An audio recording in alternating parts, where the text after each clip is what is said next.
આયોજિત આ વિડિયો લેક્ચરમાં આપ સર્વનું હૃદયપૂર્વક સ્વાગત છે।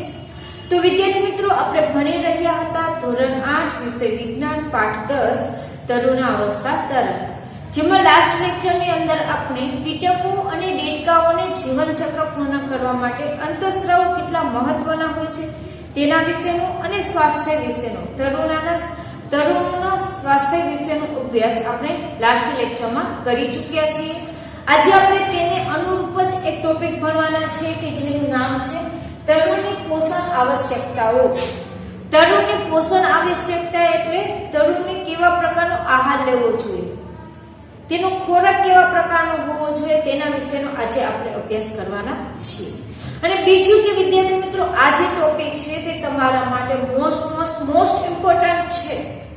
એક્ઝામ માટે હોય કે ન હોય પણ તમારા જીવન માટે ખૂબ ઉપયોગી છે। એટલે આશા રાખું છું કે તમે આજનો લેક્ચર ભણીને તમારું જે જીવન છે, સ્વાસ્થ્ય છે તેને તમે સુધારશો, તેને અનુરૂપ બનશો। આજનો જે ટોપિક આપણે ચાલશે તેને તમે અનુસરવાના પ્રયત્ન કરશો તેવી હું આશા રાખું છું। અને આ જે ટોપિક છે તે હકીકતમાં આપણા માટે ખૂબ ઉપયોગી છે। આપણો જે અત્યારનો સમય છે તે કયો સમય છે? આપણા જીવનનો સમય। તમારા માટે જ્યાં તરુણાવસ્થા છે તે શેના માટેની છે તે આજનો આ ટોપિક સમજાવે છે। તો જે ફર્સ્ટ આપેલું છે કે તરુણાવસ્થા તે તીવ્ર વૃદ્ધિ અને વિકાસની અવસ્થા ગણવામાં આવે છે। ખાસ યાદ રાખજો, તરુણાવસ્થા તરુણો માટે કેવી અવસ્થા છે? તો તીવ્ર વૃદ્ધિ અને વિકાસની અવસ્થા છે। આ અવસ્થાની અંદર તમારી તીવ્ર વૃદ્ધિ થશે, મતલબ કે હાલના સમયની અંદર જ વૃદ્ધિ થશે। તમારી જેટલી હાઈટ વધવાની છે ને તે તરુણ અવસ્થામાં જ વધી જશે। પછી તમે ગમે એવા પોષક તત્વ લેશો, ગમે એટલો આહાર લેશો, કોઈ જ તેમાં અસર થશે નહીં। હાલના સમયની અંદર જેટલો આહાર લેશો, જે પ્રકારનો આહાર લેશો તેટલી તમારી વૃદ્ધિ થઈ શકશે। ઓકે। અને બીજું કે વિકાસ એટલે કે માનસિક રીતે પણ તમે સક્ષમ બનશો। હાલથી તમારી બુદ્ધિ ક્ષમતા જે વધવાની હશે તે હાલના સમયથી વધવા લાગશે। એટલે આ સમયની અંદર તમે ખોરાક યોગ્ય માત્રામાં પોષક તત્વ યુક્ત લેશો તો તમે શરીર અને બુદ્ધિ મનથી બંને રીતે સક્ષમ બની શકશો। ઓકે। તો જે તરુણાવસ્થા છે તે તીવ્ર વૃદ્ધિ અને વિકાસની અવસ્થા છે। આ માટે થઈને આહારનું આયોજન કરવું ખૂબ જ જરૂરી છે। આ અવસ્થાની અંદર શેનું આયોજન કરવું ખૂબ જરૂરી છે? આ નહીં હોય તો ચાલશે, પણ આ હોવું ખૂબ જરૂરી છે। આ અવસ્થામાં તમારી પાસે પૈસા નહીં હોય તો ચાલશે, પણ તમારી પાસે તંદુરસ્ત એવું શરીર હોવું જોઈએ અને તંદુરસ્ત શરીર માટે પોષક તત્વયુક્ત આહાર હોવો જોઈએ। આથી અહીંયા શું કરવું પડશે? આપણે આહારનું આયોજન।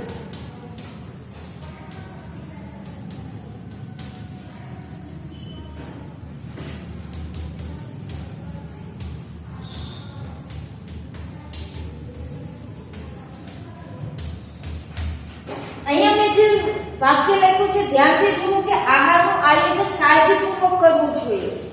એમ જ નથી કીધું કે તમે આહારનું આયોજન કરી લેજો, કાળજીપૂર્વક કરવાનું છે। કારણ કે આ એવી અવસ્થા છે તમારા માટે, આ એક એવો સમય છે કે જેમાં તમે તમારા શરીર અને બુદ્ધિ મગજ છે તેને સંપૂર્ણ રીતે બુદ્ધિ વિકાસ કરાવી શકો એમ છો।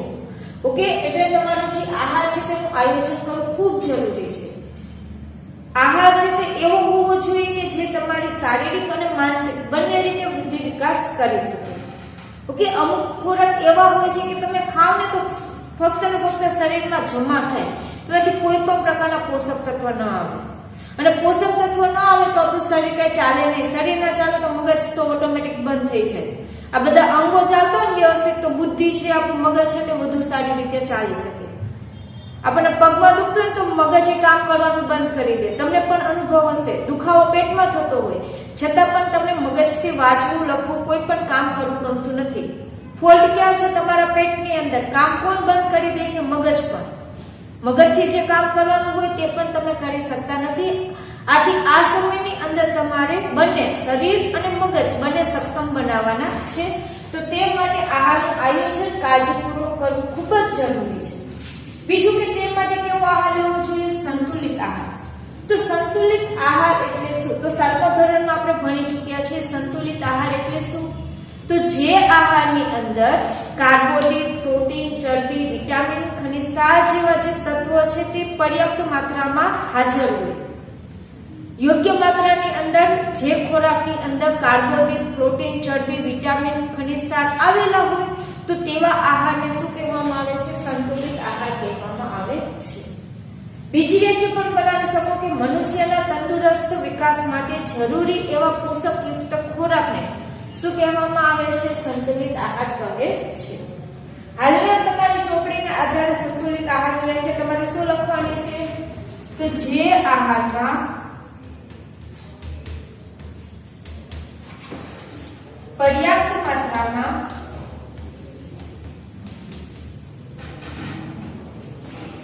કાર્બોદિત,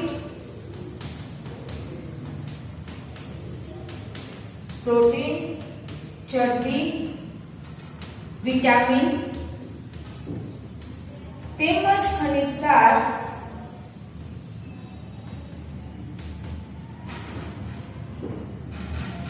ખનિજની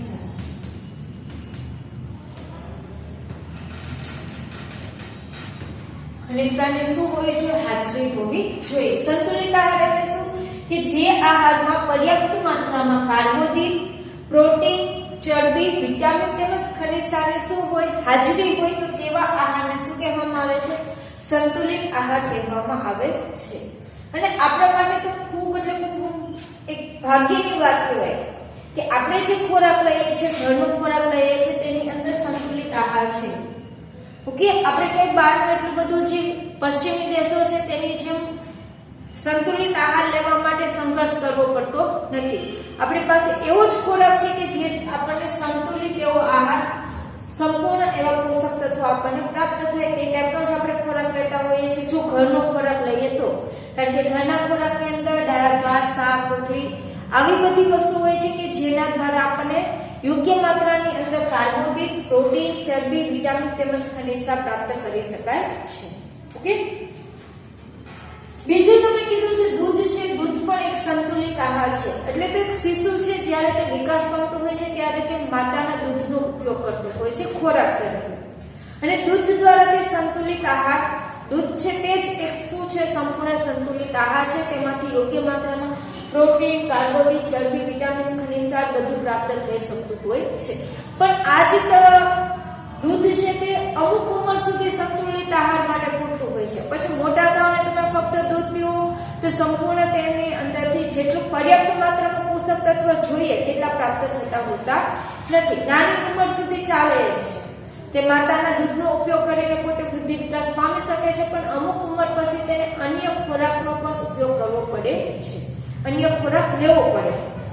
ઓકે, આ સિવાય જે ફ્રૂટ હોય છે તેની અંદરથી પણ ઘણા બધા પ્રકારના પોષક તત્વ, વિટામિન્સ વગેરે આપણને પ્રાપ્ત થતું હોય છે. તો આપણા આહારની અંદર ખાસ શેનો ઉપયોગ કરવાનો છે? એક તો આપણી જે ડીશ હોય છે, રેગ્યુલર ડીશ, શાક, રોટલી, દાળ, ભાત, ખીચડી, કઢી, જે કંઈ પણ આપણે ખાઈએ છીએ, ઉપમા ખાઈએ, ઢોકળા ખાઈએ, જે આપણી ઘરે બનાવેલી વસ્તુ જે પણ ખાઈએ છીએ તેનાથી આપણને સંતુલિત એવો આહાર પ્રાપ્ત થતો હોય છે. આ સિવાય દૂધ છે જે પણ એક સંતુલિત આહાર છે, સંપૂર્ણ પોષણયુક્ત આહાર છે. ફ્રૂટ છે તેમાંથી પણ આપણને ઘણા બધા પ્રકારના વિટામિન્સ અને અન્ય જે ખનિજ ક્ષાર છે તે પ્રાપ્ત થતા હોય છે. આ સિવાય તમને લોહ તત્વની વાત કરેલી છે. તો લોહ તત્વ છે તે શા માટે જરૂરી છે આપણા શરીરની અંદર? લોહ તત્વ એટલે કે આયર્ન. આ જે આયર્ન છે તે આપણા શરીરની અંદર રુધિરને બનાવે છે, એટલે કે રુધિરનું બંધારણ છે. રુધિરનું નિર્માણ શેના દ્વારા થાય છે? લોહ તત્વ દ્વારા.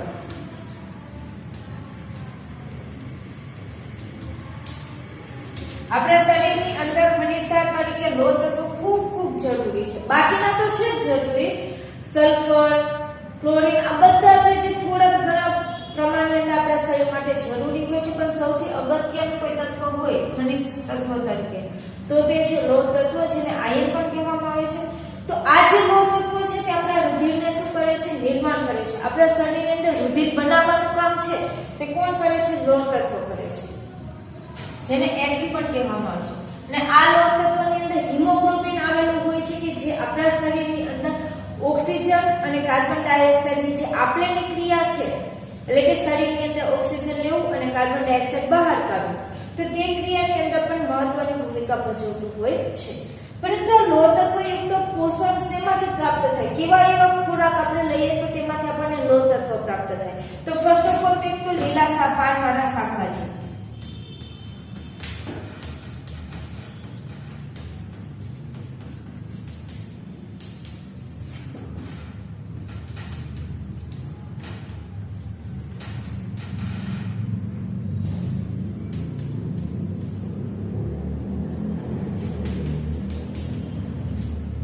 લીલા પાનવાળા શાકભાજી, ગાજર, બીટ, માંસ, ઈંડા આ ટાઈપનો જ્યારે તમે ખોરાક લ્યો છો ત્યારે તેમાંથી ભરપૂર માત્રાની અંદર લોહ તત્વ પ્રાપ્ત થતું હોય છે.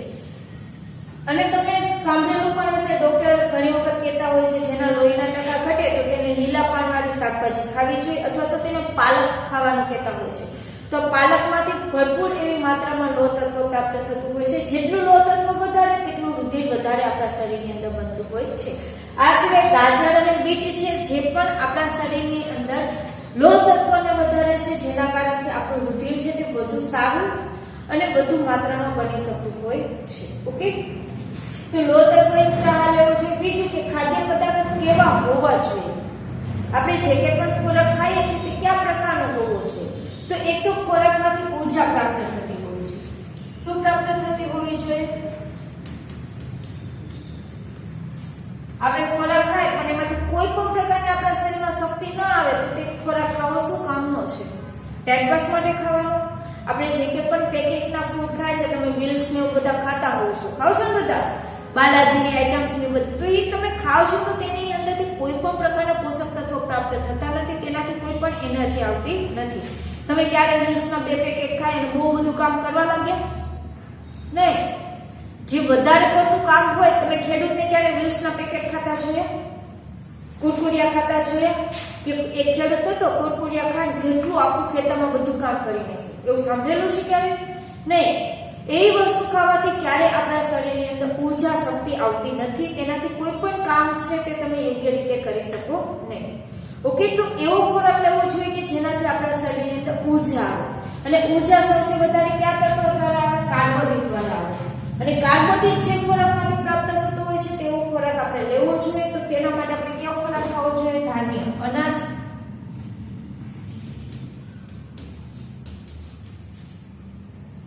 અનાજ કે ધાન્યનો ઉપયોગ કરવો જોઈએ કે જેના દ્વારા આપણને કાર્બોદિત પ્રાપ્ત થાય. ઘઉં, ચણા આ બધી વસ્તુ, ચોખા ને એવું બધું ખાવ તો તેમાંથી શું પ્રાપ્ત થશે? કાર્બોદિત પ્રાપ્ત થશે. અને આ કાર્બોદિત છે કે જે શું કરશે? વધુ આપણા શરીરની અંદર ઊર્જા પ્રાપ્ત કરાવશે. બીજું કે ઊર્જા તો આપણા શરીરની અંદર પ્રાપ્ત થાય. બીજું કે એવો ખોરાક લેવો જોઈએ કે જે આપણા શરીરનો વૃદ્ધિ વિકાસ કરે. શું કરે? શરીરમાં ઊર્જા પ્રાપ્ત થવી જોઈએ એવો ખોરાક લેવો જોઈએ જેનાથી આપણા શરીરની અંદર વૃદ્ધિ વિકાસ થાય. તો કયા એવા ઘટકથી વૃદ્ધિ વિકાસ થાય છે? તો કે પ્રોટીનથી. આપણા શરીરની અંદર વૃદ્ધિ વિકાસ થાય તે શેનાથી થાય છે? પ્રોટીનથી થતું હોય છે. તમે સાંભળેલું હશે કે પ્રોટીન છે જે આપણા હાડકાના વધારા માટે, હાડકાની લંબાઈ વધારવા માટે, તેના વૃદ્ધિ વિકાસ માટે ઉપયોગી છે.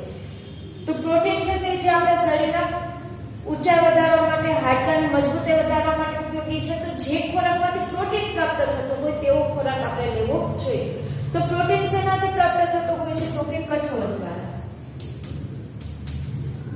મગ, મઠ, ચણા, તુવેર. તો આ ટાઈપનો જ્યારે કઠોળયુક્ત તમે ખોરાક લ્યો છો ત્યારે તેનાથી પ્રોટીન પ્રાપ્ત થાય છે જેનાથી શરીરનો વૃદ્ધિ વિકાસ થતો હોય છે. બીજું કે આપણા ચામડીના માટે, આપણી સ્કિન માટે ખાસ જરૂરી શું હોય છે? ચરબી. ચરબી દ્વારા આપણા શરીરને ગરમી પ્રાપ્ત થતી હોય છે, સાથે શક્તિ પણ પ્રાપ્ત થતી હોય છે. ઓકે, તો તે માટે ચરબીયુક્ત પણ ખોરાક ખાવો જોઈએ.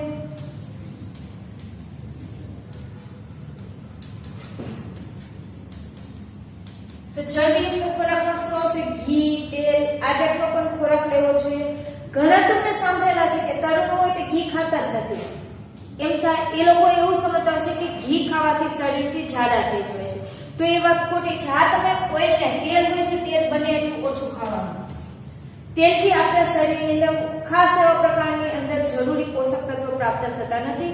પરંતુ ઘી ખાવાનું ક્યારે છોડવું નહીં. ખાસ હું તમને કહું છું, ઘી ખાવાથી ક્યારે શરીર વધતું નથી.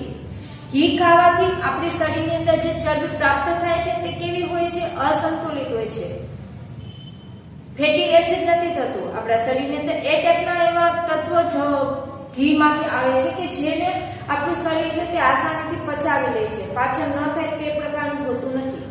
આથી ઘી ખાવ તો શરીર વધતું નથી. ઘી ખાવાથી આપણા સ્કિન છે તેની અંદર ઘણો બધો ફાયદો થતો હોય છે, પાચન ક્રિયામાં પણ ફાયદો થતો હોય છે. તો ઘી ખાવું જોઈએ. ઘી ખાવાથી ક્યારે ઝાડા થતા નથી, પણ તમારી સ્કિન સારી રહેશે.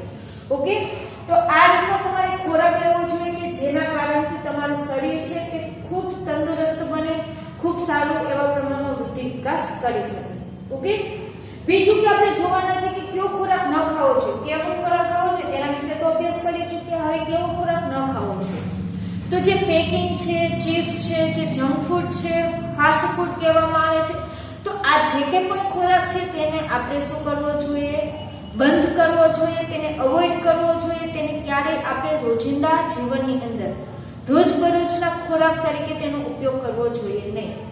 શા માટે ન કરવો જોઈએ? કારણ કે આ ખોરાક લેવાથી કોઈ પણ પ્રકારના પોષક તત્વો, કાર્બોહાઈડ્રેટ, પ્રોટીન, ચરબી, વિટામિન કે ખનિજ સાર કઈ પણ વસ્તુ તેમાંથી આપણને પ્રાપ્ત થતું નથી. ફક્ત ને ફક્ત એક કચરા સ્વરૂપે આપણા શરીરની અંદર જમા થતું હોય છે. તો તેવી વસ્તુ આપણે ખાવી ન જોઈએ કે જે આપણા શરીર માટે કેવી છે, નુકસાનકારક છે. આપણા શરીર માટે કોઈ પણ રીતે તે ઉપયોગી નથી, તેમાંથી કોઈ પણ પોષક તત્વો આપણને પ્રાપ્ત થતા નથી. તો આ ટાઈપના કોઈ પણ પેકિંગ ફૂડ છે તે મોસ્ટ ઓફ ખાવા જોઈએ નહીં.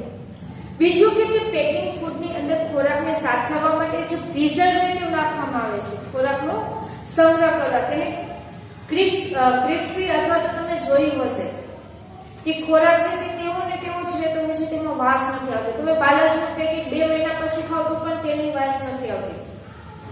આપણો ખોરાક આપણે ઘરે બનાવેલી વેફર્સ હોય છે તેને 2 મહિના પછી ખાજો તો તેમાં થોડીક સ્મેલ આવશે. તમે કોઈ પણ ખોરાકને લાંબા સમય સુધી રાખશો એટલે શું થતી હશે, તેમાંથી થોડી સ્મેલ આવવા લાગતી હશે, ખોરાક બગડી ગયો હોય તેવું તમને લાગે.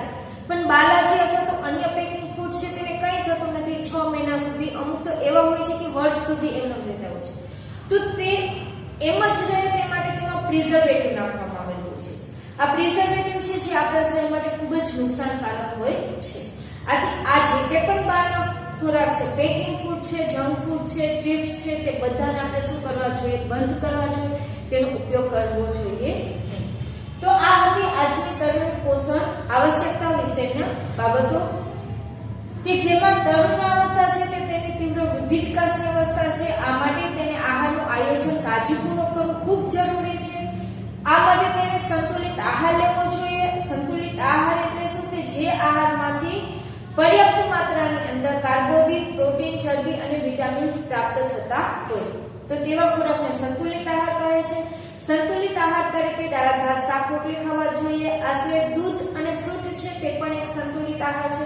દૂધ છે તે સંપૂર્ણ સંતુલિત આહાર છે, તેમાંથી તમામ પ્રકારના પોષક તત્વો પ્રાપ્ત થતા હોય છે. ફ્રૂટ છે તેમાંથી પણ ઘણા બધા આપણા શરીરને જરૂરી વિકાસ વૃદ્ધિ માટે જરૂરી એવા પોષક તત્વો પ્રાપ્ત થતા હોય છે, તો તેનો આપણે ખોરાક તરીકે ઉપયોગ કરવો જોઈએ. આ સિવાય લોહ તત્વો છે તે પણ આપણા શરીરની અંદર ખૂબ જરૂરી છે, જે આપણા રુધિરનું નિર્માણ કરે છે, રુધિરના બંધારણ માટે જરૂરી છે. અને આ લોહ તત્વો છે જે લીલા શાકભાજી, ગાજર, બીટ વગેરે જેવામાંથી ખોરાકમાંથી પ્રાપ્ત થતું હોય છે. તો આ ખોરાક આપણા ભોજનની અંદર વધારવા જોઈએ, વધુ તેને ખાવા જોઈએ. બીજું કે એવા ખોરાક ખાવા જોઈએ કે જેમાંથી ઊર્જા પ્રાપ્ત થાય, એટલે કે કાર્બોહાઈડ્રેટ પ્રાપ્ત થતો હોય તેવો ખોરાક ખાવો જોઈએ. શરીરનો વૃદ્ધિ વિકાસ કરે તેવો ખોરાક લેવો જોઈએ. તો શરીરનો વૃદ્ધિ વિકાસ પ્રોટીનથી થાય તો પ્રોટીનયુક્ત ખોરાક લેવા જોઈએ. બીજું ચરબીયુક્ત ખોરાકનો પણ ઉપયોગ કરવો જોઈએ, જેનાથી આપણા શરીરની અંદર ત્વચા છે તેનો જે વિકાસ છે તે સારી રીતે થાય, આપણું જે શરીર છે તે વધુ તંદુરસ્ત રીતે રહી શકે. બહારના જે પણ ખોરાક છે, જંક ફૂડ છે, પેકિંગમાં આવેલા ખોરાકો છે, ચિપ્સ છે, તે બધાને બંધ કરવા જોઈએ, કારણ કે તેમાંથી યોગ્ય માત્રામાં પોષક તત્વો પ્રાપ્ત થતા હોતા નથી. આથી આ ખોરાક ખાવો જોઈએ નહીં.